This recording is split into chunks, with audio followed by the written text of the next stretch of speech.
कि breaker block क्या होता है। अब आइए जानते हैं कि ब्रेकर ब्लॉक कितने टाइप्स के होते हैं। गाइस, ब्रेकर ब्लॉक मेनली दो टाइप्स के होते हैं। फर्स्ट है बुलिश ब्रेकर ब्लॉक और सेकंड है बेरिश ब्रेकर ब्लॉक। जब मार्केट डाउन ट्रेंड में मूव कर रहा होता है और उस दौरान जब कोई ऑर्डर ब्लॉक फेल होता है तो इसे हम बुलिश ब्रेकर ब्लॉक कहते हैं, क्योंकि बुलिश ब्रेकर ब्लॉक में हमें अपसाइड ट्रेड करने की अपॉर्चुनिटी मिलती है। इसी तरह से जब मार्केट अप ट्रेंड में मूव कर रहा होता है और उस दौरान जब कोई ऑर्डर ब्लॉक फेल होता है तो उस ऑर्डर ब्लॉक जोन को हम बेरिश ब्रेकर ब्लॉक कहते हैं, क्योंकि बेरिश ब्रेकर ब्लॉक जोन में हमें डाउनसाइड ट्रेड करने की अपॉर्चुनिटी मिलती है। इसे हमें कैसे ट्रेड करना है आपको इस वीडियो में सब कुछ बहुत अच्छे से सिखाया जाएगा, लेकिन उससे पहले आइए जान लेते हैं कि ब्रेकर ब्लॉक पर बायर्स और सेलर्स की साइकोलॉजी क्या रहती है। दोस्तों, जैसा कि मैंने आपको अभी बताया कि जब कोई ऑर्डर ब्लॉक फेल होता है तो उसे ब्रेकर ब्लॉक कहते हैं। तो जैसे मान लीजिए यहाँ प्राइस अपसाइड जाता है और उसके बाद यहाँ पर एक ऑर्डर ब्लॉक बन जाता है जो कि एक स्ट्रॉन्ग डिमांड जोन की तरह वर्क करता है, क्योंकि अप ट्रेंड मार्केट में जो भी ऑर्डर ब्लॉक बनते हैं इस ऑर्डर ब्लॉक पर बहुत सारे बायर्स एक्टिव होते हैं। जब भी प्राइस इस ऑर्डर ब्लॉक पर आता है तो यहाँ पर बायर्स एग्रेसिव बाइंग करने लगते हैं, जिसकी वजह से प्राइस इस ऑर्डर ब्लॉक से रिजेक्ट होकर अपसाइड चला जाता है। अब मान लीजिए यहाँ पर एक ऑर्डर ब्लॉक बना हुआ है। अब यहाँ पर बहुत सारे रिटेलर्स वेट करते हैं कि जब प्राइस इस ऑर्डर ब्लॉक पर आएगा तो वो यहाँ से बाइंग करेंगे।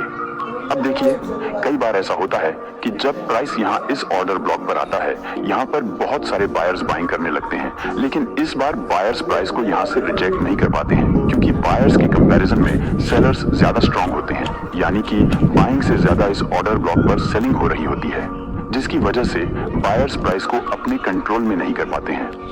बल्कि सेलर्स प्राइस को अपने कंट्रोल में करने में सफल हो जाते हैं, जिसकी वजह से प्राइस इस ऑर्डर ब्लॉक को ब्रेक कर देता है। अब जैसे ही प्राइस इस ऑर्डर ब्लॉक को ब्रेक करता है, हमारा यह ऑर्डर ब्लॉक एक ब्रेकर ब्लॉक बन जाता है, जो कि एक स्ट्रॉन्ग सप्लाई जोन की तरह वर्क करने लगता है। अब एक बार फिर से बायर्स यहां से प्राइस को अपसाइड ले जाने की कोशिश करते हैं, लेकिन सेलर्स इस ब्रेकर ब्लॉक जोन से एग्रेसिव सेलिंग कर देते हैं, जिसकी वजह से प्राइस यहां से फिर से डाउन साइड आ जाता है और बायर्स फिर से प्राइस को अपने कंट्रोल में लाने में अनसक्सेसफुल हो जाते हैं, जिससे हमें यह पता चल जाता है कि अब प्राइस कंप्लीटली सेलर्स के कंट्रोल में है और अब बेरिश ट्रेंड स्टार्ट हो गया है। मुझे उम्मीद है कि अब आपको बहुत अच्छे से समझ आ गया होगा कि ब्रेकर ब्लॉक क्या होता है, ऑर्डर ब्लॉक फेल कैसे होता है और ब्रेकर ब्लॉक पर बायर्स और सेलर्स की साइकोलॉजी क्या रहती है। अब आइए जानते हैं कि हमें ब्रेकर ब्लॉक को ट्रेड कैसे करना है। ब्रेकर ब्लॉक को ट्रेड करने के लिए हम दो ट्रिक्स को यूज करेंगे और ये दोनों ट्रिक्स मार्केट में बहुत बेहतरीन तरीके से काम करती हैं। इसलिए अब आपको वीडियो को ध्यान से समझते हुए देखना है। ब्रेकर ब्लॉक को ट्रेड करने का पहला पॉइंट है रिट्रेस ऑन ब्रेकर ब्लॉक। इसमें आपको देखना है कि जैसे मान लीजिए चार्ट पर कहीं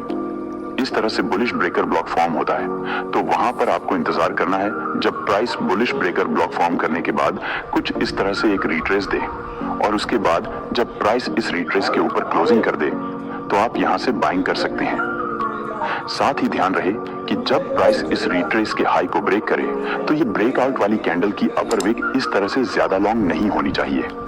अगर इस ब्रेकआउट वाली कैंडल की अपर विक ज्यादा लॉन्ग हो तो आपको वहां पर कोई भी ट्रेड प्लान नहीं करना है।